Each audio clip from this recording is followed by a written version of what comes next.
আলহামদুলিল্লাহ ওয়াসসালাতু ওয়াসসালামু আলা রাসূলিল্লাহ ওয়া আলা আলিহি ওয়া সাহবিহি আজমাইন আম্মা বা'দ। আল্লাহ সুবহানাহু ওয়া তাআলার অসংখ্য শুকরিয়া, তিনি আমাদেরকে তৌফিক দিয়েছেন দিন সম্পর্কে জানার জন্য, শেখার জন্য, একত্রিত হওয়ার। আল্লাহ সুবহানাহু ওয়া তাআলা যেন আমাদের জানার মধ্যে, শিক্ষার মধ্যে বরকত দেন, আমরা যেন দিন সম্পর্কে জেনে শিখে আমাদের জীবনে ইমপ্লিমেন্ট করতে পারি। আমিন ইয়া রাব্বাল আলামিন। আমরা আলোচনা করতেছিলাম যে আবু বকর রাদিয়াল্লাহু আনহুর জীবনী সম্পর্কে। So I understand Bangla, right? Okay, Abu Bakr রাদিয়াল্লাহু আনহুর জীবনী সম্পর্কে আমরা আলোচনা করতেছিলাম। তো আমরা আবু বকর রাদিয়াল্লাহু আনহুর জীবনী কেন চুজ করলাম? কারণ রাসূল সাল্লাল্লাহু আলাইহি ওয়াসাল্লামের পরে যদি আর কারো জীবনীতে কোনো বেনিফিট থাকে, তো সব থেকে the most beneficial is Abu Bakr রাদিয়াল্লাহু আনহুর লাইফ। কেন? কারণ আবু বকর রাদিয়াল্লাহু আনহু অনেক ক্ষেত্রে রাসূল সাল্লাল্লাহু আলাইহি ওয়াসাল্লামের কাছাকাছি ক্যারেক্টার। কাছাকাছি এই শর্তে এই জন্য বললাম, রাসূল সাল্লাল্লাহু আলাইহি ওয়াসাল্লামের মধ্যে অনেকগুলো ক্যারেক্টার পাওয়া যায় যেগুলো আবু বকর রাদিয়াল্লাহু আনহুর মধ্যেও পাওয়া যায় বাই ডিফল্ট। এমনকি নবুয়তের রাসূল সাল্লাল্লাহু আলাইহি ওয়াসাল্লাম নবী হওয়ার আগে তিনি যেমন ছিলেন, আবু বকর রাদিয়াল্লাহু আনহু অনেক ক্ষেত্রে ওইরকমই ছিলেন। তো এইটি একটি আল্লাহ সুবহানাহু ওয়া তাআলার একটি মুজিজা, যে আল্লাহ সুবহানাহু ওয়া তাআলা যেমন তার রাসূলকে চয়েস করছেন, তেমনি তার সঙ্গী সাথীদেরকেও আল্লাহ সুবহানাহু ওয়া তাআলা চয়েস করছেন। স্পেশালি আবু বকর রাদিয়াল্লাহু আনহুর মতো লোক। অসুবিধা নেই ইনশাআল্লাহ। তো আমরা আলোচনা করতেছিলাম আবু বকর রাদিয়াল্লাহু আনহুর জন্ম সম্পর্কে, তার পরিবার সম্পর্কে, তার বংশ সম্পর্কে আলোচনা করছি। জি, যে সুবিধার জন্য আজকে আমরা আলোচনা করবো ইনশাআল্লাহ যে জাহিলি যুগে তার জীবন, মানে নবুয়তের পূর্বে তার জীবন কেমন ছিল। আবু বকর রাদিয়াল্লাহু আনহু রাসূল সাল্লাল্লাহু আলাইহি ওয়াসাল্লাম নবী হওয়ার পূর্বে আবু বকর রাদিয়াল্লাহু আনহু কেমন ছিলেন। তো আমরা আগে আমরা বলছি আবু বকর রাদিয়াল্লাহু আনহু কুরাইশ বংশের একজন সম্মানিত সদস্য ছিলেন। বিভিন্ন মানে কুরাইশ বংশের মধ্যে, গোত্রের মধ্যে আবার উপগোত্র থাকে, ছোট ছোট আবার পরিবার থাকে, ছোট ছোট উপগোত্র থাকে। তো আবু বকর রাদিয়াল্লাহু আনহু হচ্ছেন বনু তাইম গোত্রের। তো তার বংশটি, তার গোত্রটি, উপগোত্রটি যদিও ছোট কিন্তু সম্মানিত গোত্র, তার কুরাইশ বংশের মধ্যে সম্মানিত গোত্র। তো কুরাইশ বংশের মধ্যে, কুরাইশদের মধ্যে তারা বিভিন্ন কাজ ন্যস্ত করত। এরকম 10 জন সম্মানিত লোক ছিল তাদের মধ্যে, যাদের কাছে তারা বিভিন্ন ধরনের কাজ ন্যস্ত করতো, কাজের দায়িত্ব দিত। তার মধ্যে আবু বকর রাদিয়াল্লাহু আনহু একজন ছিলেন যাকে তারা গুরুত্বপূর্ণ কাজের দায়িত্ব দিত। যেমন আমরা যদি আলোচনা করি যে কী কাজ কারা কারা পেত, যেমন খালিদ বিন ওয়ালিদ রাদিয়াল্লাহু আনহু ছিলেন মানে জাহিলিয়াতের সময় কুরাইশদের একটি সম্মানিত সদস্য ছিলেন। কিভাবে? তিনি বনু মাখজুম গোত্রের, যুদ্ধের কিছু দায়িত্ব তার কাছে ছিল। তো তিনি যুদ্ধ বিষয়ক কিছু দায়িত্বে প্রাপ্ত ছিলেন কুরাইশদের পক্ষ থেকে। তো তিনি রাসূল মানে ইসলাম গ্রহণের পরে রাসূল তাকে অবশ্যই সম্মানিত করছেন, তাকে সেনাপতি বানাইছেন। এমনকি আবু বকর রাদিয়াল্লাহু আনহু শাসনকালে, খেলাফতের সময় তিনি পুরোটা সময় ইসলামী সেনাপতি ছিলেন, ইসলামের সেনাপতি ছিলেন। কিন্তু তারও আগে যাদের যোগ্যতা ছিল তারা সম্মানিত লোক ছিলেন। যেমন তিনি খালিদ বিন ওয়ালিদ কুরাইশদের গোত্রের বংশের, কুরাইশদের যুদ্ধের সময়কার কিছু দায়িত্ব তার কাছে থাকতো সবসময়। তো এটি ছিল তার দায়িত্ব। একটা পয়েন্ট বললাম। 2 নম্বর ছিল আব্বাস ইবনে আব্দুল মুত্তালিব, বনু হাশিম গোত্রের। তার দায়িত্বে ছিল যে হজ মৌসুমে সবাইকে পানি পান করানোর দায়িত্ব। তো এটি ছিল একটি বিশাল গুরুত্বপূর্ণ সম্মানিত পজিশন, ভেরি মানে প্রেস্টিজিয়াস পজিশন। তো এই দায়িত্ব ছিল রাসূল সাল্লাল্লাহু আলাইহি ওয়াসাল্লামের নিজের পরিবারে। আর আব্বাস, তার চাচা আব্বাস রাদিয়াল্লাহু আনহু, আব্বাস ইবনে আব্দুল মুত্তালিব, তিনি তাদের দায়িত্ব ছিল সবাইকে পানি পান করানো। এইভাবে তারা কুরাইশের বিভিন্ন পরিবারের মধ্য থেকে একজন একজন করে সিলেক্ট করেছে, যাকে বিভিন্ন কাজের দায়িত্ব দিত। আবু সুফিয়ান দায়িত্ব ছিল, তিনি ছিল বনু উমাইয়া গোত্রের। তো কুরাইশদের মধ্যে আবার বনু উমাইয়া গোত্রের, তার দায়িত্ব ছিল কুরাইশ বংশের যুদ্ধের পতাকা তার হাতে থাকতো। তো যুদ্ধের সময় পতাকা তার হাতে থাকতো, সম্মানিত লোক, এই জন্য তার যুদ্ধের পতাকা তার ওনার কাছে থাকতো। কুরাইশ বংশের কোনো সর্বাধিনায়ক ছিল না, মানে একজন যে পুরা সেনাপতি থাকবে এরকম কেউ ছিল না। কিন্তু জরুরি পরিস্থিতিতে যখন তারা কোনো বিষয়ে ঐক্যমতে পৌঁছতে পারতো না, তখন তারা আবু সুফিয়ানের দ্বারস্থ হতো। আবু সুফিয়ান ওই যুদ্ধ বিষয়ক মানে প্রধান সেনাপতির মতো ছিল, যদিও তাদের সর্বাধিনায়ক ছিল না কেউ, কিন্তু তারপরেও প্রয়োজন লাগলে তারা আবু সুফিয়ানের কাছে দ্বারস্থ হতো। জাযাকাল্লাহ খাইর। এটা পড়ে যাবে আঙ্কেল, কেয়ারফুল আপনার এটা। জি, আরেকটি গুরুত্বপূর্ণ পজিশন ছিল, যার দায়িত্ব ছিল আল হারিস ইবন আমর, বনু নওফেল গোত্রের। তিনি কুরাইশদের কাছ থেকে দান হিসাবে সংগৃহীত টাকা পয়সা গরিব হাজি মুসাফিরদের মধ্যে বিতরণের দায়িত্বে নিয়োজিত ছিলেন, মানে কাইন্ড অফ ট্রেজারের মতো। তাদের দানের যে টাকাগুলো ওনার কাছে থাকতো এবং উনি এগুলোকে বিলি বন্টন করতেন হাজিদের মধ্যে, মুসাফিরদের মধ্যে বা গরিবদের মধ্যে। আরেকটি দায়িত্ব ছিল ওসমান ইবনে তালহা ইবনে জামা ইবন আল আসওয়াদ বনু আসাদ গোত্রের। তিনি কুরাইশদের গভর্নিং কাউন্সিলের প্রধান ছিলেন। কুরাইশ নেতৃবৃন্দ কোনো বিষয়ে চূড়ান্ত সিদ্ধান্ত গ্রহণের আগে তার সাথে পরামর্শ করতেন। আরেকটি গোত্র ছিল গুরুত্বপূর্ণ দায়িত্ব, সেটি হচ্ছে আবু বকর সিদ্দিক রাদিয়াল্লাহু আনহুর দায়িত্ব। বনু তাইম গোত্রের তার দায়িত্ব ছিল ঋণ এবং দিয়াত সংক্রান্ত, রক্তপণ সংক্রান্ত। যদি কেউ কাউকে অন্যায়ভাবে হত্যা করতো তাহলে যে রক্তপণ কালেকশন করা বা রক্তপণ পরিশোধ করে গেছিল ওনার দেখতে। তো কুরাইশ গোত্রের মধ্যে যদি কেউ কাউকে অন্যায়ভাবে হত্যা করতো বা কেউ যদি কাউকে অন্যভাবে মানে মানে কোনো ক্ষতিগ্রস্ত হতো, তাহলে যে ঋণ বা দিয়াত যেটা, ওইটার দায়িত্ব ছিল আবু বকর রাদিয়াল্লাহু আনহুর কাছে। তো ধরেন এক্সাম্পল, একজন লোক মারা গেল, ভুল করে একজনকে হত্যা করে ফেললো, তো তাকে যে রক্তপণ দেওয়া হবে, যে রক্তপণের টাকা আবু বকর রাদিয়াল্লাহু আনহু না বললে কেউ ওই টাকাটা দিবে না, আবার অন্য কেউ চাইলে সে টাকাও দিবে না। এবং অনেক সময় আছে এরকম যে আপনি কালেকশন করছেন, আপনাকে মানুষজন দিবে, আমি কালেকশন করছি, আমাকে মানুষজন দিবে না, কারণ আমি এটা দায়িত্বপ্রাপ্ত না। সবাই জানে যে দায়িত্ব হচ্ছে আপনার। তো আপনি যদি চান পয়সা, তাহলে সেটা হচ্ছে এটা অফিসিয়াল। আমি যদি চাই সেটা মানুষজন অফিসিয়াল হিসেবে নেয় না। তো এইভাবে রক্তপণের যে টাকাগুলো আবু বকর রাদিয়াল্লাহু আনহুর দায়িত্ব ছিল। তিনি যখন চাইতেন তো মানুষ এই টাকাগুলো তার কাছে দিত এবং তিনি ওইটা প্রপার বন্টন করতেন। ওমর রাদিয়াল্লাহু আনহু, ওমর ইবনে খাত্তাব ছিলেন বনু আদি গোত্রের। তার দায়িত্ব ছিল কুরাইশদের প্রধান দূত হিসাবে কাজ করা। তিনি প্রধান কুরাইশদের দূত হিসাবে বিভিন্ন জায়গা থেকে পাঠানো হতো ওমর রাদিয়াল্লাহু আনহু। তারপর আরেকটি ছিল সাফওয়ান ইবনে উমাইয়া বনু জুমাহ গোত্রের। তার দায়িত্ব ছিল লটারি। তারা যখন কোনো কাজে কনফিউশনে পড়ে যেত, তো কি করবে, ওই যে তীর নিক্ষেপ করতো লটারি করার জন্য, যে কোন কাজটা ভালো, কোন কাজটা খারাপ, কোন কাজটা করবো কি না করবো, ওই দায়িত্ব ছিল ওই লোকের উপর, সাফওয়ান ইবনে উমাইয়া বনু জুমাহ গোত্রের। এইভাবে এক একজনের কাছে এক এক দায়িত্ব ছিল। তো 10 জন লোকের কাছে ছিল সম্মানিত, 10 জন লোকের কাছে 10টি দায়িত্ব ছিল, তার মধ্যে আবু বকর রাদিয়াল্লাহু আনহু একজন ছিলেন। তো এই বলার উদ্দেশ্য হচ্ছে এটা, যে আবু বকর রাদিয়াল্লাহু আনহু এত সম্মানিত লোক ছিলেন যে কুরাইশদের মধ্যে তার সম্মান ছিল। বরঞ্চ তিনি যখন তিনি মুসলমান হয়ে গেলেন তখনও তাকে মানুষজন সম্মান করত। এবং তিনি একজন লোক, রাসূল সাল্লাল্লাহু আলাইহি ওয়াসাল্লাম যেমন তাকে হিজরত করতে হয়নি, দ্য সেম আবু বকর রাদিয়াল্লাহু আনহু তাকেও হিজরত করতে হয়নি, কারণ মানুষজন তাদেরকে ত্যক্ত বিরক্ত করতো না। যদিও ইসলাম গ্রহণের পর কোনো কোনো ক্ষেত্রে তাদেরকে বিরক্ত করা হয়েছে, তাদেরকে মানে খারাপ আচরণ করা হয়েছে তাদের সাথে, কিন্তু তারপরে একটি লেভেল ছিল, এদেরকে সম্মানিত লোক দেখে এদেরকে মানুষজন অনেক সম্মান করত। তার আবু বকর রাদিয়াল্লাহু আনহুর পারদর্শিতা ছিল একটি বিষয়, সেটি হচ্ছে বংশ সংক্রান্ত জ্ঞান। তিনি মানুষের বংশ সম্পর্কে খুব ভালো ধারণা জানতেন, মানে সবার বংশ সম্পর্কে তিনি জানতেন, কার বংশ কীরকম, কার নসল যেটা বলে আর কি, যে কার পূর্বপুরুষ কীরকম, কার পূর্বপুরুষকে, এরকম এই ব্যাপারে তার অগাধ জ্ঞান ছিল। কুরাইশদের মধ্যে তিনি ছিলেন এটার ব্যাপারে পারদর্শী। এবং আবু বকর রাদিয়াল্লাহু আনহু তার সময় আরবদের মধ্যে বংশ সংক্রান্ত জ্ঞানে ছিলেন সর্বশ্রেষ্ঠ বিশেষজ্ঞ।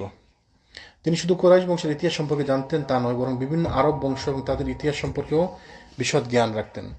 এ বিষয়ে তিনি নিয়মিত শিক্ষা দিতেন। এমনকি তার কিছু স্টুডেন্টও ছিল, এই ব্যাপারে তার কিছু স্টুডেন্টও ছিল যারা পরবর্তীতে ওই বংশ সংক্রান্ত জ্ঞানী ছিলেন। ইসলামের আবির্ভাবের উপর তার এই জ্ঞান আরবের বিভিন্ন বংশের উদ্ভব এবং বিকাশের ক্রমতা সম্পর্কিত জ্ঞান অনেক কাজে লাগে। কিভাবে কাজে লাগে, যেন আমরা সিরাতের সময় আমরা দেখছি রাসূল সাল্লাল্লাহু আলাইহি ওয়াসাল্লাম যখন মদিনাতে হিজরত করার পূর্বে বিভিন্ন জায়গায় বিভিন্ন গোত্রের কাছে আশ্রয় খুঁজতেছিলেন, যে জিজ্ঞেস করছেন যে কে আমাকে সাহায্য করতে পারবে তোমাদের মধ্যে, কার কাছে তিনি যেতে পারবেন, ওইটার জন্য তিনি বিভিন্ন গোত্রের কাছে যাচ্ছিলেন। তো যখনই ওকাজের মেলা হতো, যে হজের সময় যে মেলা হতো না, তো মেলার সময় প্রত্যেক গোত্রের লোক আসতো, প্রত্যেক এলাকাতে লোক আসতো, রাসূল সাল্লাল্লাহু আলাইহি ওয়াসাল্লাম আবু বকরকে সাথে নিয়ে তাদের কাছে যেতেন, তাদের সাথে কথা বলার জন্য। তো যখনই তিনি আবু বকরকে সাথে নিয়ে যেতেন, তো আবু বকর ওইখানে পৌঁছার পূর্বে আগে থেকে বলতেন, ইয়া রাসূলুল্লাহ, এদের বংশ হচ্ছে এরকম, এরা ওই বংশের লোক, এরা ওই বংশের লোক, এরা এরকম এরকম, তো এদের কাছে বলে লাভ নাই, বা এদের কাছে বলে লাভ আছে, এরা শক্তিশালী, এরা দুর্বল, বা এদের এই সমস্যা, এদের মানে তিনি এই সমস্ত তার আগে থেকে জানা ছিল।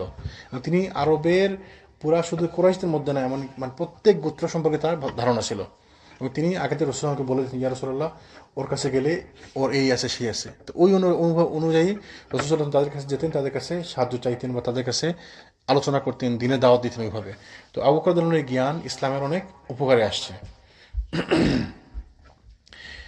জাহেলি যুগে উত্তম চরিত্র এবং উন্নত স্বভাবের মতো মহৎ গুণাবলী আবু বকর রাদিয়াল্লাহু আনহুকে সমাজে একজন ব্যবসায়ী এবং একজন বংশ সংক্রান্ত জ্ঞানে বিশেষজ্ঞ হিসেবে যথেষ্ট সহায়তা করেছে। এ বিষয়ে সমসাময়িক অন্যান্য বিশেষজ্ঞরা বংশের ক্রমবিকাশ বর্ণনার ক্ষেত্রে পরিবারের মন্দ দিকগুলো উল্লেখ করত, কিন্তু আবু বকর রাদিয়াল্লাহু আনহু তিনি এমন একজন স্পেশালিস্ট ছিলেন ব্যাপারে, তিনি কারো খারাপ জিনিস বলতেন না। যেমন অন্যান্যরা করতো কি, কেউ জিজ্ঞেস করলে তার ব্যাপারে ভালোটা বলতো, খারাপটাও বলতো, বা খারাপটাই বেশি হাইলাইট করতো। আবু বকর রাদিয়াল্লাহু আনহু খারাপটা বেশি হাইলাইট করতেন না, তিনি মানুষের ভালো যেটা ওইটা বলতেন। তো শুধু যে আবু বকর রাদিয়াল্লাহু আনহু এই বিষয়ে শুধু যে মানুষের বংশ সম্পর্কে জানতেন এমন না, তিনি আশ্চর্যের ব্যাপার ছিল তিনি পশু পাখিরও মানে ওই যে তাদের যে উট বা ঘোড়া থাকতো এদের নসল সম্পর্কে তিনি ধারণা রাখতেন। তো বিভিন্ন উট দেখে তিনি বলতে পারতেন যেটা হচ্ছে ভালো বংশের উট, এটার মানে এই উটটার বংশ ভালো, এই উটের প্রজনন ক্ষমতা ভালো, বা ঘোড়ার ব্যাপারে তিনি বলতে পারতেন। এই সমস্ত মানে জন্তু জানোয়ারের ক্ষেত্রে তার পারদর্শিতা ছিল এদের বংশ সংক্রান্ত বিষয়গুলি সম্পর্কে। জি জি, বিশাল, এটা একটা বিশাল স্পেশালিটি ছিল তার। জি, এবং এরকম সিরাতে এরকম অনেক বর্ণনা আমরা আলোচনা করছি না, তিনি ঘোড়া সম্পর্কে বলছেন বা উট সম্পর্কে বলছেন যে এই উটের বংশ ভালো, এটার প্রজনন ক্ষমতা ভালো, এবং তিনি উট দেখলে বুঝতে পারতেন, ঘোড়া দেখলে বুঝতে পারতেন এরা কীরকম। এই সম্পর্কে আয়েশা রাদিয়াল্লাহু আনহা বর্ণনা করতেছেন যে রাসূল সাল্লাল্লাহু আলাইহি ওয়াসাল্লাম বলেছেন, অবশ্যই কুরাইশ বংশের ক্রমবিন্যাস সম্পর্কে আবু বকর রাদিয়াল্লাহু আনহু সব থেকে বেশি জ্ঞানী। তাই যে রসুল সার্টিফিকেট দিলেন, রসুল যখন বললেন যে আরবের বংশগতি সম্পর্কে মানে বংশের ক্রমবিন্যাস সম্পর্কে সব থেকে বেশি জ্ঞানী হচ্ছেন আবু বকর, তাইলে আর কোনো সন্দেহের অবকাশ নেই এই বিষয়ে যে তার আসলেই জ্ঞান ছিল। তিনি ব্যবসায়ী ছিলেন, তার ব্যবসা ছিল, তিনি ব্যবসা করতেন। তো ওই প্রি ইসলামিক যুগেও তিনি ব্যবসা করতেন, পোস্ট ইসলামিক যুগেও তিনি ব্যবসা করতেন। যখন তিনি খলিফা হয়ে গেলেন তখন আর ব্যবসা করতে পারলেন না। তো তিনি খলিফা হওয়ার পর, তারপর বলছিলেন মনে আছে, খলিফা হওয়ার পরে তাকে খলিফা নির্বাচন করা হয়েছে। তো তিনি একদিন তাকে বাজারে দেখলেন ওমর রাদিয়াল্লাহু আনহু, তিনি কাপড় চোপড় নিয়ে বাজারে গেছেন বা তার ব্যবসা করতেছেন। তো ওমর বললেন, ইয়া খলিফাতুল মুসলিমিন, আপনি বাজারে ব্যবসা করছেন, ওদিকে যে রাষ্ট্রকে চালাবে, বলতে আমাকে খাইতে হবে না, আমার পরিবার চালানো লাগবে না? তখন তারা বসে তার জন্য একটি বেতন নির্ধারণ করলো, বলে যে আপনার কত টাকা বেতন হলে আপনার চলে। এবং তিনি তার যতটুকু প্রয়োজন তিনি ততটুকু বললেন। তো তারপরে তিনি ব্যবসা বন্ধ করে দিলেন, যেটুকু চলতে লাগলো। তো অনেক দিন পরে অমর জন্য তাকে আবার দেখলেন বাজারে, মানে কয়েক মাস পর তাকে আবার দেখলেন বাজারে। বলতে আপনি আবার বাজারে, ওইদিকে রাষ্ট্রের কাজ করে আপনি রাষ্ট্রের কাজ আপনি বাজারে কী করতেছেন? বলে তোমরা যে টাকা আমাকে দাও বেতন, ওই বেতনে তো আমার চলে না, আমার পরিবার বড় হয়েছে, আমাকে ইনকাম করতে হয়, নাহলে আমি চালাবো কেমন পরিবার। তখন তারা আবার বসে তার বেতন স্কেল আবার একটু অ্যাডজাস্ট করে দিলেন। জি, ইনক্রিমেন্ট। তো উদ্দেশ্য হচ্ছে এটা বলার যে আমরা বেতন ছাড়া কোনো কাজ করি না। আমরা একটা খুতবা দিতে গেলেও পয়সা চার্জ করি, একটি বক্তব্য দিতে গেলেও পয়সা চার্জ করি। আমাদের বিভিন্ন সময় বিভিন্ন শায়েখদেরকে, ইমামদেরকে বা দায়ীদেরকে যখন বিভিন্ন জায়গায় আনা হয় নেওয়া হয়, তাদেরকে আমরা ট্রাভেলিং অ্যালাউন্স দিই, ডেইলি অ্যালাউন্স দিই, এবং সম্মানী একটা থাকে। তো তারপরে আবার অনেকে সম্মানিত হয় না, খুশি হয় না। এবং যদি কেউ, এবং বাংলাদেশে আমরা দেখছি, মানে যখন কাউকে দাওয়াত দেয় কোনো তাফসির মাহফিলের জন্য বা কোনো মাহফিলের জন্য, তো ওই আগে থেকে পয়সা নির্ধারণ করে দিতে হবে যে আপনাকে 50,000 টাকা দেবো, 50,000 কম দিলে আসবে না। অনেক শায়েখদের আবার ফিজ আছে, 1 লাখ 2 লাখ 3 লাখের নিচে হলে ওরা আসবে না, হেলিকপ্টার দিতে হবে। 1 লাখের সাথে হেলিকপ্টার। তো হেলিকপ্টার আবার টাইম আছে, অমুক থেকে ওইটা থেকে ওটার মধ্যে হেলিকপ্টার না আসলে আমি যাবো না, কারণ আমার রাত্রে আবার আরেক প্রোগ্রাম আছে। এই হচ্ছে বর্তমান যুগের এই দায়ীদের অবস্থা। আর রাষ্ট্র পরিচালনা যারা করে তাদের তো আর কোনো কথাই নেই।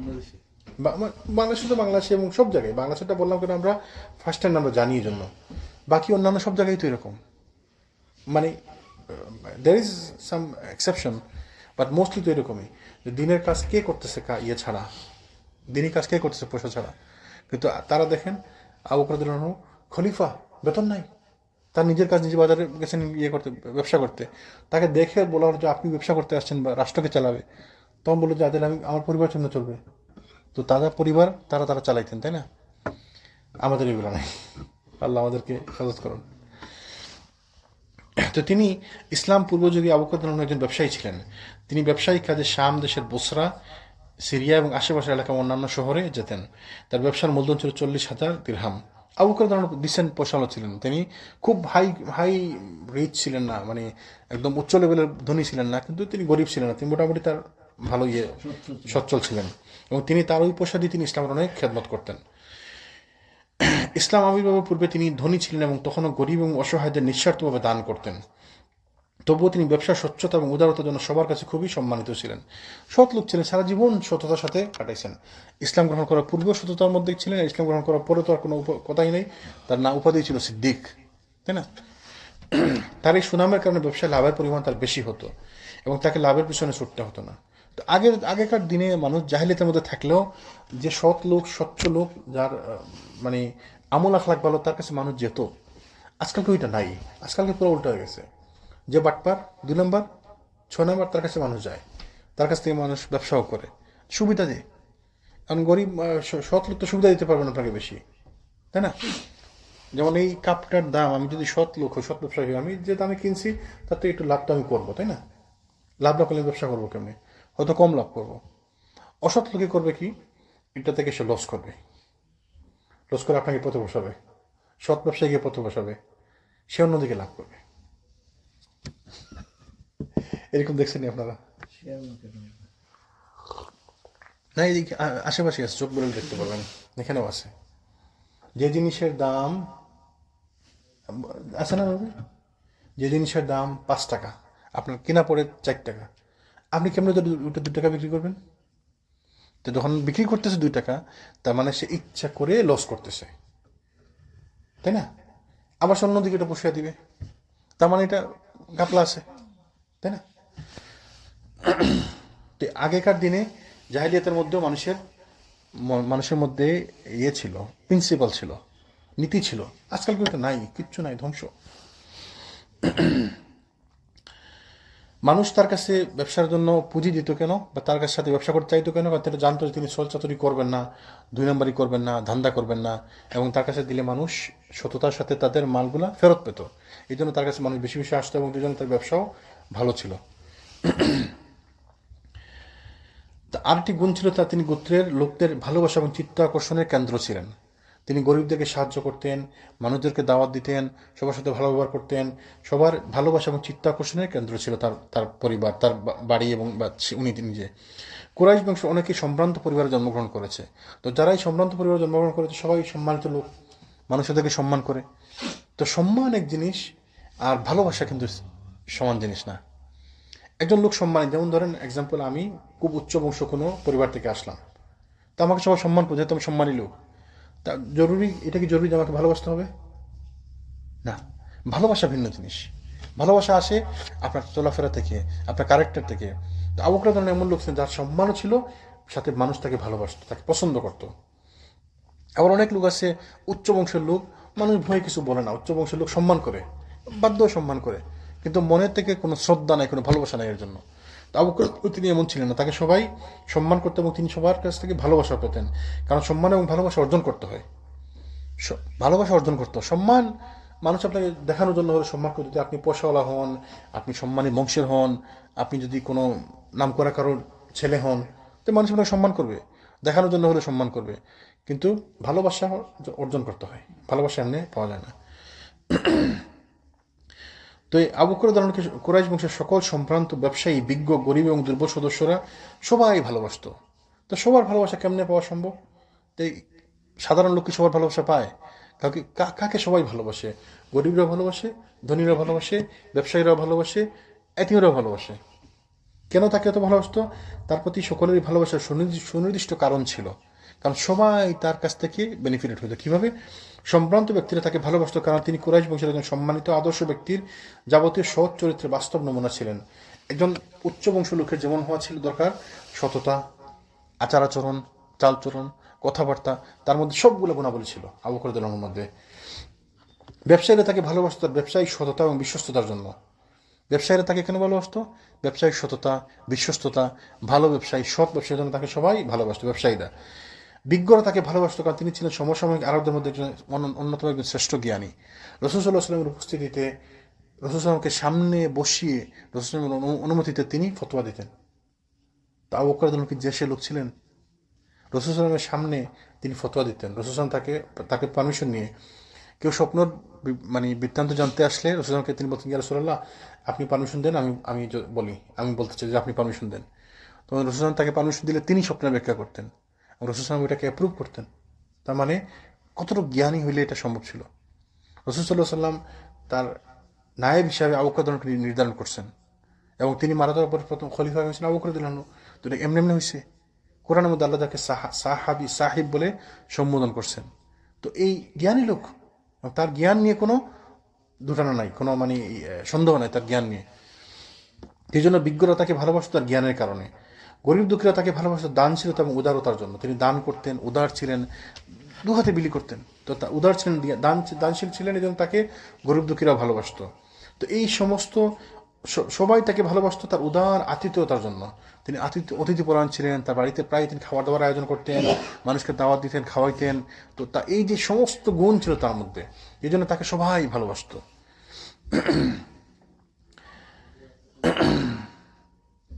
একদিন একটি বিস্ময়কর একটি ঘটনা বলি ইনশাল্লাহ। তাদের করাহ গোত্রের প্রধান ইবনু দাগিন্না ও ইবনু দোগন্না, তার নাম মানে বিভিন্ন দোগন্না অথবা ইবনু দাগিনা, তিনি ছিলেন ইসলাম পূর্ব যুগে মানে কুরাইশের মধ্যে একটি নাম করা একটি গোত্রের এবং সর্দার ছিলেন ইবনু দাগিন্না। তিনি আবু বকর রাদিয়াল্লাহু আনহুকে চিনতেন। দুজনের মধ্যে দীর্ঘদিন দেখা নেই। একবার আবু বকর রাদিয়াল্লাহু আনহু যখন একদম শেষের দিকে, হিজরতের কিছু পূর্বে, মানে তাকে অনেক ডিস্টার্ব করতেছিল কুরাইশরা শেষের দিকে। তো ডিস্টার্বের কারণে তিনি একবার বাধ্য চাইছিলেন যে তিনি হিজরত করবেন মক্কা থেকে। তো তিনি হিজরত করে যখন সিদ্ধান্ত নিলেন, মক্কা থেকে বেরিয়ে যাচ্ছিলেন, তখন তার সাথে দেখা রাস্তায় ইবনু দাগিন্না বা ইবনু দোগন্না ওই লোকের, জি জি। তো উনি দেখবেন যে আপনি কই যান, বলে আমি আর মক্কা থাকবো না, এরা আমি পারতেছি না, এরা আমাকে অনেক ডিস্টার্ব করতেছে। তো উনি বলেন যে আপনার মতো লোক মক্কা ছেড়ে চলে যাবে, এটা কেমন কথা? তো তিনি যে কমেন্ট করছিলেন, ওই কমেন্টটা হচ্ছে বিস্ময়কর একটি ঘটনা। তিনি কি বলছিলেন যে তার মতো একজন ব্যক্তির পক্ষে মক্কা থেকে বহিষ্কার হওয়া সম্ভব নয়। তিনি এমন একজন ব্যক্তি যিনি বিপদ আপদে অসহায় মানুষদের সাহায্য করেন। তো কি বলছেন? তিনি এমন একজন ব্যক্তি যিনি বিপদ আপদে অসহায় মানুষদেরকে সাহায্য করেন। আচ্ছা, অভাবীদের প্রয়োজন মিটান এবং কথা এবং কাজে সৎ এবং নিষ্ঠাবান ছিলেন, তাই না? তো আপনার মতো লোক মক্কা ছাড়বে, এটা কেমন কথা? তো এইখানে খুব বেশি কিছু বলেন, কি বলছেন? বিপদের সময় অসহায় মানুষদেরকে সাহায্য করেন, তারপর অভাবীদেরকে সাহায্য করেন, তারপর কি বলছেন? তিনি ওই তার কথা এবং কাজে সৎ এবং নিষ্ঠাবান ছিলেন। তো তার এই মন্তব্যে, ইবনু দাগিনার এই মন্তব্যে বিস্ময়কর ব্যাপার হচ্ছে, যখন রাসূল সাল্লাল্লাহু আলাইহি ওয়াসাল্লাম জিবরাইলের সাথে মিট করার পরে বাড়িতে আসছেন, বাড়িতে আসার পরে বললেন যে আমি তো জাম্মিলুনি, আমাকে ঢাকো, আমাকে ঢেকে দাও, আমার কাছে কী যে হলো আমার, তাই না? তখন খাদিজা রাদিয়াল্লাহু আনহা তাকে বলছিলেন যে আপনি বিচলিত হবেন না, আপনি বিভ্রান্ত হবেন না, আল্লাহ আপনাকে অপমানিত করবেন না। কেন? কারণ আপনি এই সেম কথাগুলো বলছিলেন যে আপনি অসহায় মানুষদেরকে বিপদে সাহায্য করেন, মানুষের অভাব অনটনের সময় আপনি তাদেরকে সাহায্য করেন, মানুষের দুঃখ দুর্দশার সময় আপনি তাদের পাশে গিয়ে দাঁড়ান। এই সেম কথাগুলো খাদিজা বলছিলেন কাকে? রাসূল সাল্লাল্লাহু আলাইহি ওয়াসাল্লামের জন্য, তাই না? এই সেম কথা ইবনু দাগিনা বলছেন আবু বকরের জন্য। তো তারা কি জানতেন, একজন আরেকজনের ব্যাপারে জানতেন যে উনি এই কথা বলছেন বা উনি এই কথা বলছেন? কিন্তু দেখেন সেম কথা বলা হয়েছে কেন? কারণ তাদের ক্যারেক্টার সিমিলার ছিল। দুজনেই অসহায় মানুষদেরকে বিপদে সাহায্য করতেন, দুজনই মানুষের বিপদে দৌড় দিয়ে আগায় দিতেন, দুজনই মানুষকে সাহায্য করতেন এবং দুঃখীদের, গরিবদের, অভাবীদেরকে তারা সাহায্য করতেন। তাহলে দুজনেরই ক্যারেক্টার, রাসূল সাল্লাল্লাহু আলাইহি ওয়াসাল্লাম এবং আবু বকর দুজনের ক্যারেক্টার ছিল সিমিলার ক্যারেক্টার। এবং এই জন্যই তারা ছোট থেকে দুজন বন্ধু ছিলেন, বয়সও কাছাকাছি 2 বছরের বেশ কম, এবং তারা বন্ধুত্বপূর্ণ সম্পর্ক ছিল তাদের মধ্যে। এখন বন্ধুত্বপূর্ণ সম্পর্ক কাদের মধ্যে হয়? Similar minds become friends. তারা দুই চোরের বন্ধু হয়, যেমন এক চোর আর এক চোরের বন্ধু হয়, এক ডাকাতের বন্ধু হয়। ভালো মানুষ বন্ধুত্ব করে ভালো মানুষের সাথে, কারণ একজন ভালো মানুষ খারাপ মানুষের সাথে বন্ধুত্ব হতে পারে না। আপনি নামাজি লোক, একজন বেনামাজি লোক আপনার বন্ধু হইতে পারে না, সম্ভব না। কারণ আপনি তাকে কেমনে সময় দিবেন? আপনাকে 5 বার মসজিদে আসতে হয়, তো সে তো মসজিদে আসে না, তার সাথে আপনার বন্ধুত্ব কেমনে থাকবে না। একজন অসৎ লোক যে খারাপ জায়গায় যেতে চায়, আপনি তো তার সাথে যাবেন না, তো সে আপনার সাথে থেকে মজা পাবে না, তো সে আপনার সাথে বন্ধুত্ব রাখতে পারবে না। তো মানুষ বন্ধুত্ব হয় এই লেভেল বুঝে, সিমিলার মাইন্ডস বিকাম ফ্রেন্ডস। তো এটা এই জন্য বললাম তাদের মধ্যে সিমিলার ক্যারেক্টার ছিল। রাসূল সাল্লাল্লাহু আলাইহি ওয়াসাল্লাম আবু বকরের মধ্যে একদম সিমিলার ক্যারেক্টার ছিল। তিনি রাসূল সাল্লাল্লাহু যেমন তার জীবনে কোনোদিন মদ স্পর্শ করেননি, রাসূল সাল্লাল্লাহু আলাইহি ওয়াসাল্লাম তার জীবদ্দশায় কোনোদিন মদ স্পর্শ করেননি। ইসলামের পূর্বে অবশ্যই না, ইসলামের পরে তো আর কোনো কথাই নেই, তিনি তো নবী। আবু বকর রাদিয়াল্লাহু আনহু সিমিলার ক্যারেক্টার, কোনোদিন মদ স্পর্শ করেন এবং তিনি বিভিন্ন বর্ণনা বিভিন্ন সময় তিনি বলছেন যে আল্লাহ তাকে হেফাজত করছেন, সুরক্ষিত করছেন, আল্লাহ তাকে সুরক্ষিত রাখছেন, তাকে হেফাজত করছেন। তিনি কোনোদিন মদ স্পর্শ করেন আবু বকর রাদিয়াল্লাহু আনহু। রাসূল সাল্লাল্লাহু আলাইহি ওয়াসাল্লাম মতো আবু বকর রাদিয়াল্লাহু আনহু ইসলাম পূর্বে অন্ধকার যুগে কখনো মদ পান করেননি। তো এতে মদ পান করার স্বাদ তার কাছে ভালো লাগেনি, ব্যাপারটা এমন না। আমাকে 2 একবার ট্রাই করছি, ভালো লাগে না, আমি খাই নাই, এমন না। কোনোদিন টাচই করেন নাই, কাছাকাছি যান নাই, আর তুমি দেখছেন মানুষজন মদ যখন খায় তো মানুষের মাথা মুথা নষ্ট হয়ে যায়, কী থেকে কী করে মানুষ বোঝে না। একবার এক বর্ণনা আসছে, তিনি এই এক লোক এক মদ্যপায়ীর পাশ দিয়ে তিনি যাচ্ছিলেন, আবু বকর রাদিয়াল্লাহু আনহু। তো তিনি যখন তার কাছ থেকে যাচ্ছিলেন তো মদ্য ব্যক্তির হাতে একটু বিষ্ঠা ছিল, বিষ্ঠা মানে উটের বিষ্ঠা বা ইয়ের ঘোড়ার বিষ্ঠা, পায়খানা একটা টুকরা তার হাতে ছিল। এক লোক মদ পান করতেছে, মদ খাইতেছে মাতাল, তো তার হাতে পায়খানা একটা টুকরা ছিল। তো সে পায়খানা টুকরাটি খাওয়ার জন্য তার মুখে নিতেছে। তো মদ পান করলে এগুলা কি কোনো সুস্পুত থাকে? তো এটা দেখে আবু বকর রাদিয়াল্লাহু আনহু অবাক হয়ে গেলাম যে এটা কেমনে সম্ভব। মানে শুনেও তো খারাপ লাগতেছে আমাদের, যে কেমনে কেউ একজন বিষ্ঠার একটা টুকরা মুখে নিতেছে খাওয়ার জন্য। তো মুখের কাছে নেওয়ার পর যখন সে নাকে গন্ধটা পায় তখন সেইটা সরাই দিছে। মদ পান করলে সে বুঝতে পারছে যে এটা তো আসলে খারাপ, তাই না? ওইটা দেখার পর আবু বকর রাদিয়াল্লাহু আনহু খুব বিচলিত হলেন যে মানে এটা কোনো কথা, মানে একটা মানুষ কেমনে মদ খাইতে পারে, যে মদ খাওয়ার পরে আমি খাবার আর পায়খানার মধ্যে কোনো পার্থক্য করতে পারে না, তো এটা কোনো খাবার হলো? এই এমন জিনিস কেন খাবে? তো তিনি এরপর থেকে কোনো দিন আর কাছাকাছি যান নাই মদের।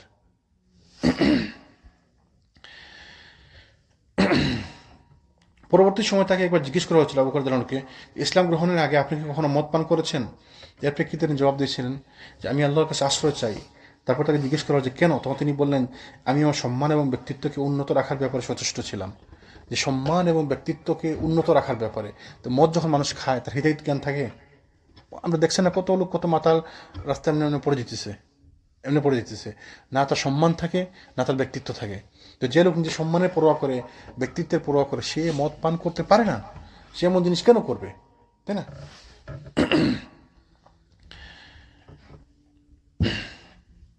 আরেক বর্ণনা মতো আয়েশা রাদিয়াল্লাহু আনহা বলেন যে আবু বকর রাদিয়াল্লাহু আনহু এবং উসমান রাদিয়াল্লাহু আনহু উভয়ই ইসলাম পূর্বে অন্ধকার যুগে মদ পান থেকে বিরত ছিলেন। তো সব সাহাবী এমন ছিলেন না, কিছু কিছু হাতে গোনা গুটি কয়েক সাহাবী, তার মধ্যে আবু বকর রাদিয়াল্লাহু আনহু এবং উসমান রাদিয়াল্লাহু আনহু, তারা ইসলাম পূর্ব যুগে কোনো দিন মদ স্পর্শ করেননি। তো কিছু লোক আল্লাহ সুবহানাহু ওয়া তাআলা তার নফসের মাধ্যমে হেফাজত করছেন, তাই না? আবার দেখেন তিনি আবু বকর রাদিয়াল্লাহু আনহু কোনোদিন কোনো মূর্তিকে সেজদা করেননি। তার কতগুলো ক্যারেক্টার তার রাসূল সাল্লাল্লাহু আলাইহি ওয়াসাল্লামের সাথে মিলে।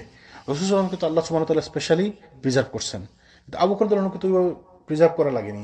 আল্লাহ তাকে ওইভাবে, তার নফসকে ওইভাবে বানাইছেন যেন তিনি রাসূল সাল্লাল্লাহু আলাইহি ওয়াসাল্লামের সঙ্গী হবেন, এই জন্য আল্লাহ তাকে এইভাবে বানাইছেন, তাকে আল্লাহ এইভাবে হেফাজত করছেন। তিনি ইসলাম পূর্ব যুগে কোনোদিন মূর্তি পূজা করেননি। সেটিও রাসূল সাল্লাল্লাহু আলাইহি ওয়াসাল্লামের সঙ্গে তার একটি সাদৃশ্য, এটিও তার একটি সাদৃশ্য। সারা জীবনের জন্য তিনি একবারের জন্য হলো তিনি কখনো মূর্তি পূজা করেননি। এটি একটি ব্যতিক্রমী দিক যা রাসূল সাল্লাল্লাহু আলাইহি ওয়াসাল্লামের অন্যান্য সাহাবীদের মধ্যে বিরল। সাহাবীদের মধ্যে ম্যাক্সিমাম সাহাবীরা মূর্তি পূজা করতো, পরবর্তীতে আল্লাহ তাদেরকে দিনের জ্ঞান দান করে তারা এগুলো থেকে বিরত থাকছে। তো this doesn't simplify their honour, এটাতে তাদের মানে সাহাবীদের সম্মানকে এটা ছোট করা হয় না। কিন্তু বলা হচ্ছে, বোঝা হচ্ছে এইটা যে আবু বকর রাদিয়াল্লাহু আনহু সবার থেকে ভিন্ন ছিলেন, তিনি সবার থেকে আলাদা ছিলেন। তিনি কোনো দিন তার ইসলামের পূর্বেও তিনি কোনোদিন মদ পান করেননি, ইসলাম পূর্বে তিনি কোনোদিন মূর্তি পূজা করেননি।